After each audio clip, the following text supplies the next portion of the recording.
हरे कृष्णा। जगत गुरु श्रील प्रभुपाद की जय। तो आज हम राजा प्रताप रुद्र के बारे में बात करेंगे। और राजा प्रताप रुद्र बहुत ही इम्पोर्टेंट पर्सनैलिटी हैं हमारे एक डिवोटी के लाइफ के अंदर। स्पेशली ऐसा डिवोटी जो कि साधना कर रहा है, सर्विस कर रहा है, भगवान को संतुष्ट करने की कोशिश कर रहा है। फिर भी लाइफ में क्या चैलेंजेस आते हैं वो एक डिवोटी जो है वो आइडेंटिफाई कर सकता है, वो अपने आप को रिलेट कर सकता है राजा प्रताप रुद्र के साथ। तो राजा प्रताप रुद्र जो है पुरी के राजा हैं, कटक में रहते हैं। और राजा प्रताप रुद्र ऐसा व्यक्ति हैं जो कि चैतन्य महाप्रभु से मिलने के लिए बहुत ही ज़्यादा लालायित रहे और उन्होंने बहुत रिक्वेस्ट किया सार्वभौम भट्टाचार्य, रामानंद राय, इन सब से और सब डिवोटी से कि आप प्लीज़ मेरे हेल्प कीजिए कि मैं चैतन्य महाप्रभु से मिलना चाहता हूँ, उनका दर्शन करना चाहता हूँ। और ऐसा नहीं है कि उन्होंने कोई कंडीशन रखी थी कि जब तक आप मिलने नहीं दोगे तब तक मैं जो है आप लोगों को कोई सुविधाएं प्रदान नहीं करूँगा। इनफैक्ट राजा प्रताप रुद्र ने महाप्रभु के लिए, डिवोटीज़ के लिए इतनी फैसिलिटीज़ उन्होंने अरेंज की। जब डिवोटीज़ आ रहे थे बंगाल से, पूरी आते थे चातुर्मास के दौरान, तो कितना अरेंजमेंट राजा जो है प्रताप रुद्र इंश्योर करते थे कि सारा जो प्रॉपर अरेंजमेंट है वो सारे डिवोटीज़ के लिए, रहने का, प्रसादम का, हर चीज़ का ध्यान रखते थे। और फिर सार्वभौम भट्टाचार्य, रामानंद राय और सारे डिवोटीज़ वो भी चाहते थे कि इनकी इतनी इच्छा है राजा की महाप्रभु से मिलने की, तो मिलना चाहिए। तो उन्होंने महाप्रभु को रिक्वेस्ट की, महाप्रभु ने मना कर दिया। महाप्रभु ने बोला भैया एक सन्यासी राजा से कैसे मिल लेगा, वो दिन रात धन के बारे में सोचता रहता है। मैं मतलब एक सन्यासी जाके मिलूँगा, सन्यासी मिलता हुआ अच्छा थोड़ा ना लगता है राजा से, तो मुझे फोर्स मत करो। लेकिन वो बार बार राजा की तरफ से प्रेशर आ रहा था, प्रेशर भी इन द सेंस विनम्रता के साथ में। तो वो बार बार डिवोटीज जाके महाप्रभु को बोलते थे। महाप्रभु ने फिर आखिर परेशान होकर बोल दिया भाई एक बार और बोला तो मैं चला जाऊंगा यहाँ से सब छोड़ छाड़ के। फिर मुझे बोलना कि आप चले गए पूरी छोड़ के, उसको सारे चुप हो गए। उधर राजा बोल रहा है कि अगर मैंने दर्शन नहीं किए मैं जो है कानों में छेद करवा के मैं जो है भिखारी की तरह जीवन बिताऊंगा, मैं छोड़ दूंगा राजपाट। और एक वैष्णव राजा है, प्रजा को भगवान की सेवा में लगा रहा है, वैष्णव बना रहा है। ऐसे वैष्णव राजा का जो है संन्यास लेना, भिखारी भिक्षुक के रूप में जीवन बिताना, वो भी अच्छा नहीं है। तो फिर उन्होंने एक ट्रिक निकाली। तो उन्होंने बोला, रामानंद राय सार्वभौम भट्टाचार्य ने महाप्रभु को कि आप चलो अपना एक वस्त्र दे दो, आप वस्त्र दे देंगे तो उससे काम हो जाएगा। तो महाप्रभु ने अपना उत्तरीय निकाल के दे दिया, यूज्ड, के चलो ये दे दो। तो वो राजा ने उसकी वर्शिप शुरू कर दी। अब वर्शिप शुरू कर दी, फिर भी संतोष नहीं हो रहा। तो फिर उन्होंने दूसरा तरीका निकाला। महाप्रभु ने बोला चलो उसके लड़के को ले आओ मेरे पास में। तो राजा के लड़के को ले आए, एकदम श्याम वर्ण का और पीले वस्त्र आभूषण वगैरह डाले थे। देखते ही महाप्रभु को भगवान कृष्ण का स्मरण हो गया। महाप्रभु ने तुरंत उसको गले लगा दिया। महाप्रभु ने बोला कि you are a good person, तुमने मुझे भगवान का स्मरण कराया है। और जैसे महाप्रभु ने उसको गले लगाया, वो पूरा उसके भाव चेंज हो गए उस बच्चे के, और वो कृष्ण कृष्ण बोल के उसने रोना शुरू कर दिया। उसके आंसू बह रहे हैं, हालत ख़राब हो गई उसकी। तो वो जब राजा ने देखा अपने बच्चे को, अरे तो बिल्कुल शुद्ध वैष्णव बन गया और बहुत ही खुश हुए राजा।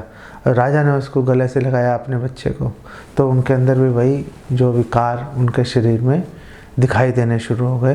तो राजा को बहुत संतोष हुआ। लेकिन महाप्रभु को देखने की, उनका दर्शन करने की इच्छा और ज़्यादा बलवती हो गई, कम नहीं हुई इस घटना के बाद।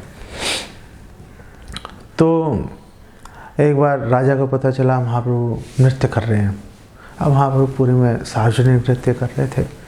तो वो छुप के वहाँ पहुँच गया राजा। उसने दूर से देखा महाप्रभु को नृत्य करते। वो महाप्रभु ऐसे छलांग मार रहे थे, धड़ाम से नीचे गिर रहे थे ज़मीन पे, छलांग मार रहे थे, नीचे गिर रहे थे, ज़ोर ज़ोर से नृत्य कर रहे थे। और उनके जो भक्त हैं उनको संभालने की कोशिश कर रहे थे, काशीश्वर पंडित वगैरह। सो नित्यानंद प्रभु सो ये देख के एकदम अचंभित हो गए, विस्मित हो गए। राजा है, ऐसे भी नृत्य होता है। आँखों से ऐसे गंगा जमुना की तरह धाराएं बह रही थी महाप्रभु की आंखों से अश्रु की। तो बहुत सेटिस्फाई हो गए राजा उनका जो है नृत्य देखकर। अब नृत्य देख के सेटिस्फाई हो गए, वापस घर चले गए अपने। और घर गए तो उनके माइंड में एक डाउट आ गया। ये बात बहुत महत्वपूर्ण है कि उनके माइंड में डाउट आ गया। उन्होंने देखा था महाप्रभु को नृत्य करते हुए, ठीक है, आंखों से आंसू बह रहे हैं, ठीक है, लेकिन जब महाप्रभु ज़ोर ज़ोर से गर्जन कर रहे थे और महाप्रभु हाँ कृष्ण बोल रहे थे, तो महाप्रभु के मुंह से लार टपक रही थी, महाप्रभु के नाक से पानी बह रहा था। और सारा जो आंखों से पानी बह रहा है, नाक से पानी बह रहा है, मुंह से लार टपक रही है, सारी शरीर पर गिर रही है। उनके सारा शरीर, उनकी लार से, नाक के पानी से, आँख के पानी से सारा शरीर उनका सराबोर हो गया। ऊपर से वो उतने ज़ोर ज़ोर से छलांग मार के नीचे गिर रहे थे भूमि पर, तो सारी जो धूल थी, पूरा शरीर धूल दूसरित हो गया, सारे शरीर में धूल ही धूल लग गई। तो उन्होंने कहा ये मतलब कैसे हो सकता है। तो अब राजा के माइंड में ये डाउट आ गया कि मतलब ये एक हो सकता है अच्छे भक्त हों, लेकिन चैतन्य महाप्रभु स्वयं भगवान जगन्नाथ हैं, ये बात सोचना थोड़ा मुश्किल है। हम लोगों को भी ऐसा नहीं है कि जो भक्त हैं हम लोग भी सोचे नहीं, हमें तो क्लैरिटी है, हमें तो पता है कि चैतन्य महाप्रभु जो हैं वो स्वयं भगवान जगन्नाथ हैं। उसको भी पता था राजा प्रताप रुद्र को, लेकिन जब सामने चीज़ें दिखाई देती हैं, जब मैनिफेस्ट होती हैं, तो माइंड्स में बहुत सारे डाउट्स आ जाते हैं। तो हमें ये नहीं सोचना चाहिए कि वो राजा के माइंड में डाउट आ गया, जो कि इतनी सेवा कर रहा था, इतनी उत्कंठा थी उसके मन में मिलने की, और सार्वभौम भट्टाचार्य, रामानंद राय जैसे महान भक्तों से रोज़ सुन रहा था। ऐसे व्यक्ति के माइंड में डाउट आ गया, हमारे माइंड में नहीं आएगा, ऐसा नहीं हो सकता। हमेशा डर के रहना जो है एक भक्त को वो शोभा देता है कि वो ये सोच के चलेगा कि महाप्रभु की लीलाएं इतनी विस्मित करने वाली हैं कि हम लोग भ्रमित हो जाएंगे। और फिर शास्त्रों में लिखा है कि महाप्रभु की लीलाओं को देख के तो जो ब्रह्मा जी हैं, यमराज, ये सब लोग भ्रमित हो रहे हैं, देख कैसे हो गया, क्या हो रहा है। इनफैक्ट बृहद भागवत में तो हमें ये प्रसंग में मिलता है जहाँ पे सनातन गोस्वामी बोल रहे हैं कि एक बार नारद जी जा रहे थे भगवान कृष्ण से उनका दर्शन करने के लिए द्वारका। तो रास्ते में हनुमान जी मिल गए उनको। तो हनुमान जी ने पूछा कि देव ऋषि आप कहाँ जा रहे हैं। उन्होंने बोला मैं जा रहा हूँ द्वारका, तुम चलो मेरे साथ में, हम भगवान कृष्ण के दर्शन कराएं। तो उन्होंने बोला भगवान राम की लीलाएं देख के मैं जो है बिविल्डर हो रहा हूँ, भ्रमित हो रहा हूँ। भगवान कृष्ण को देखूँगा तो पूरा ही दिमाग ख़राब हो जाएगा। मैं सेफ्टी जोन में रहता हूँ, भगवान राम का ध्यान करता रहता हूँ। भगवान कृष्ण की लीलाओं को देखकर पूरा भ्रमित हो जाऊँगा, मुझे पूरा विश्वास है। हनुमान जी ये बात बोल रहे हैं। हम लोग अपने बारे में, हम लोग अपने आप को महाराज प्रताप रुद्र से, हनुमान जी से भी शेष समझ लेते हैं कि हम भ्रमित नहीं होंगे। नहीं, ये सोचना चाहिए कि हम भ्रमित हो के रहेंगे, चाहे हम कुछ भी कर ले, कितने ही हम भगवद गीता, भागवत, चैतन्य चरितामृत पढ़ लें, कितने ही हम लेक्चर सुन लें, कुछ भी कर लें, कितने ही प्रसाद खा लें, फिर भी भ्रमित हो के रहेंगे 101%, ये गारंटीड है। ऐसी बात जब हमारे माइंड में फिक्स हो जाएगी तो फिर हमारे मन में ये भावना आएगी कि हम लोग निकृष्ट हैं, हम लोग पतित हैं, तो हमें भक्तों की, भगवान की कृपा याचना करने का हमारे माइंड में वो नीड खड़ी हो जाएगी, वो आवश्यकता, वो ज़रूरत हमारे माइंड में आ जाएगी।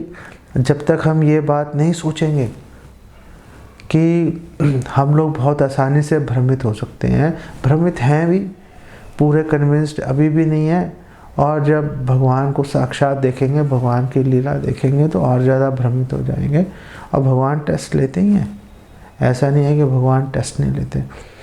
तो फिर ऐसी परिस्थिति का सामना करने के लिए एक भक्त के पास एक ही हथियार होता है, विनम्रता का, कि वो अपनी दीनता को दिखाए और भगवान से प्रार्थना करे कि हे भगवान, आपकी लीलाएं देख के, आपकी गतिविधियां देखकर मैं 101% भ्रमित हो ही जाऊंगा। कैसे बचूंगा? आप बचाओगे तो बचूंगा, आप कृपा करोगे, आपके बचाने से बचूंगा, नहीं तो मेरे बचने की कोई संभावना नहीं है। बिल्कुल एग्जैक्टली यही राजा प्रताप रुद्र ने बोला। तो हम लोगों को अपने आप को महाराज प्रताप रुद्र के जूते में अपना पैर डालना चाहिए और सोचना चाहिए कि जैसे वो भ्रमित हुए ऐसे हम भी भ्रमित होंगे। जैसे उन्होंने महाप्रभु से प्रार्थना की, वही प्रार्थनाएं अगर हम करेंगे तो बचने की संभावना है। तो क्या प्रार्थना की महाराज प्रताप रुद्र ने? उन्होंने बोला, त्राही त्राही कृपा सिंधु सर्वजीवनाथ, मुई पात कीर कर शुभ दृष्टिपात, कि हे महाप्रभु त्राही त्राही, प्लीज़ मुझे बचाइए, मुझे बचाइए। ये हमें सामने से बोलना पड़ेगा, उनको, भगवान को ये मैसेज देना पड़ेगा कि हम लोग अबला हैं, हम लोग अनाथ हैं, हम लोग अक्षम हैं, असहाय हैं, हम लोग कुछ अपने दम पे नहीं कर सकते, हम तो पूरी तरह आप पे आश्रित हैं। आप बचाओगे तो बचेंगे, आप नहीं बचाओगे हम आज भी ख़त्म है, कल भी ख़त्म है। तो ये त्राही त्राही बार बार हमें भगवान के सामने जाके बोलना चाहिए, हे भगवान प्लीज़ बचाइए, प्लीज़ बचाइए। त्राही त्राही, क्यों बचाऊं तुम्हें, क्यों बचाऊं? क्योंकि सर्व जीवनाथ, आप सब जीवों के नाथ हैं, मैं भी एक क्षुद्र जीव हूँ, आप मेरे भी नाथ हैं। स्वामी का कर्तव्य है दास की रक्षा करना।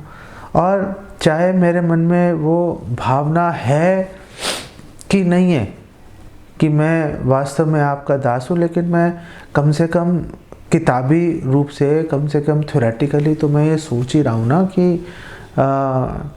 मैंने इतना सुन लिया, पढ़ लिया, तो मेरे मन में एक ज्ञान के रूप में तो बात आई है, विज्ञान नहीं है, मैं उसको अनुभूति नहीं कर पा रहा हूँ अभी, लेकिन ज्ञान के रूप में तो मेरे दिमाग में ये बात है ना कि आप स्वामी हैं, मैं सेवक हूँ।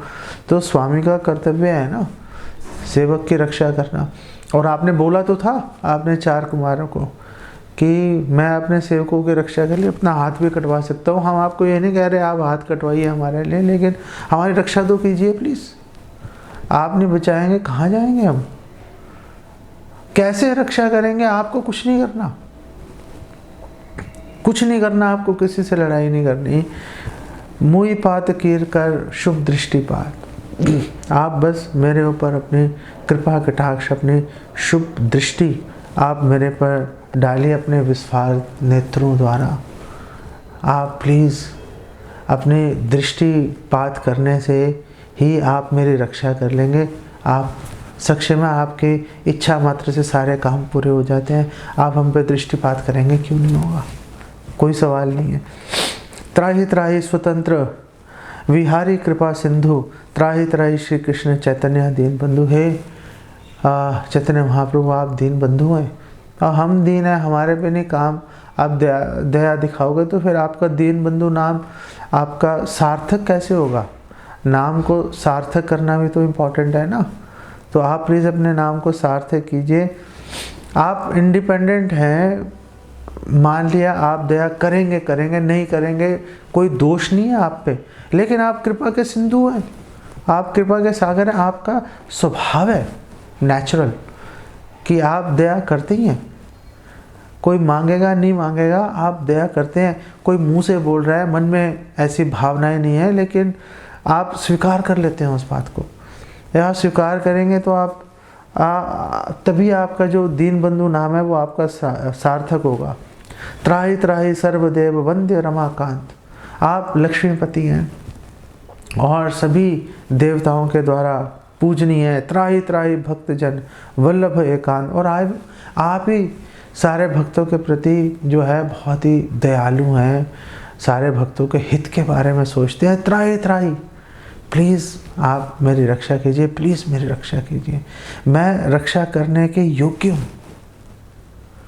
क्योंकि जो सक्षम है उसकी रक्षा थोड़े ना कोई करने की ज़रूरत है, वो अपने आप कर लेगा अपनी रक्षा। रक्षा करने की ज़रूरत तो बूढ़े, स्त्री, बच्चों जैसे इनकी रक्षा करने की ज़रूरत होती है, क्योंकि इनमें सामर्थ्य नहीं होता ना। छोटे बच्चे में सामर्थ्य नहीं है, एक बूढ़ा आदमी है उसमें सामर्थ्य नहीं है अपनी रक्षा करने, या कोई धक्का देगा नीचे गिर जाएगा। स्त्री है, शक्ति नहीं है रक्षा करने की, समाज से लड़ने की। आप जो है मेरे जैसे जो असहाय व्यक्ति है उसकी आप रक्षा कीजिए, जो कि वास्तव में दीन है, जो किसी भी गुण से रहित है, कोई सामर्थ्य नहीं है उसके अंदर। आप प्लीज़ मेरी रक्षा कीजिए। त्राहि त्राहि महाशुद्ध सत्व रूप धरी, त्राहि त्राहि संकीर्तन लंपट मुरारी। और आप जो है आप विशुद्ध सत्व के रूप हैं आप, और आपने जो संकीर्तन यज्ञ आरंभ किया, क्यों आरंभ किया? मेरे जैसे जो विलासी हैं, जो भोगी हैं, ईर्ष्यालु हैं, कामी क्रोधी लोभी जो भी हैं, ईर्ष्यालु, मेरे जैसे लोगों पे कृपा करने के लिए तो आपने संकीर्तन यज्ञ शुरू किया था। नहीं तो क्या ज़रूरत थी? जो आपके पार्षद हैं तो आपके कृपा पात्र पहले भी थे, अब भी हैं कृपा पात्र। संकीर्तन यज्ञ तो मेरे जैसे दुष्ट का उद्धार करने के लिए आपने शुरू किया था ना, तो प्लीज़ उद्धार कीजिए। कौन रोक रहा है आपको उद्धार करने से? त्राहि त्राहि अविज्ञात तत्व गुण नाम, त्राहि त्राहि परम कोमल गुण धाम। कि आपकी जो महिमा है, जो आपके गुण है अविज्ञात, वो जानकारी नहीं है लोगों को। मुझे भी आपके गुणों की जानकारी नहीं है, मैं तो 2-4 गुणों के बारे में बखान कर रहा हूँ सिर्फ, लेकिन आप तो असंख्य असीमित गुणों की खान है। आप सारे सद्गुण आपके अंदर पूर्णतः विराजमान हैं। आप उन गुणों के अंदर जो सबसे महत्वपूर्ण गुण जो मुझे लगता है वो आपकी दीन वत्सलता, भक्त वत्सलता। भक्त वत्सलता को भी छोड़ो, हम तो भक्त नहीं है, कोशिश कर रहे हैं, लेकिन दीन वत्सल तो हैं ही आप। तो आप प्लीज़ दया कीजिए और मुझे अपने चरणों की छाया दीजिए। लेकिन तुम कपटी हो, हम कपटी हैं, लेकिन आप तो कोमल, आपके जो गुण हैं, आपका हृदय कोमल है। आप पात्र अपात्र का विचार नहीं करते ना। आप जो है कोई छोटी सी बात होती है, छोटी सी सर्विस होती है, उसी को पकड़ के आप जो है दया करने के लिए आप ललायते हैं दया करने के लिए, आप बहाना ढूंढ रहे हैं दया करने के लिए। तो प्लीज़ आप मुझ पे आप दया कीजिए। त्राहि त्राहि अज भव वंद्य श्री चरण, त्राहि त्राहि संन्यास धर्मेर विभूषण। आप सन्यासी शिरोमणि हैं, आप जो है ब्रह्मा जी, शिव जी द्वारा वंदनीय हैं। वो आपकी निरंतर आपके जो श्री चरण है उनकी वंदना कर रहे हैं। तो आप प्लीज़ मुझे भी अवसर दीजिए कि मैं भी उन सारे महान भक्तों के पीछे खड़ा होकर उस भीड़ का हिस्सा बन के मैं भी आपके श्री चरणों की वंदना कर पाऊँ। ऐसा आप मुझ पे उपकार कीजिए। त्राहि त्राहि श्री गौर सुंदर महाप्रभु, ऐ कृपा कर नाथ ना छाड़ी बकबू। कि मैं तो आपको छोड़ने का बहुत प्रयास करूँगा, क्योंकि मेरा स्वभाव है कि मुझे अपने स्वार्थ के बारे में जानकारी नहीं है। नाते विदु स्वार्थ गति में विष्णु, मुझे जानकारी नहीं है। मैं तो हमेशा जो चीज़ से मुझे नुकसान होगा उसके पीछे भागूंगा, धन के पीछे, स्त्री के पीछे, पूजा लाभ प्रतिष्ठा के पीछे। लेकिन आप आप प्लीज़ ऐसी दया कीजिए कि मैं कभी भी आपके चरणों को छोड़ नहीं पाऊँ। आप मुझे अपने चरणों से चिपका के आप रखिए प्लीज़। मैं तो पूरा प्रयास करूँगा। वो चला गया था ना काला कृष्णदास, छोड़ के आपको भ्रतारियों के पीछे, आपके सेवा कर रहा था, पर्सनल सर्वेंट था आपका, चला गया, लेकिन आपने उसको भी नहीं छोड़ा।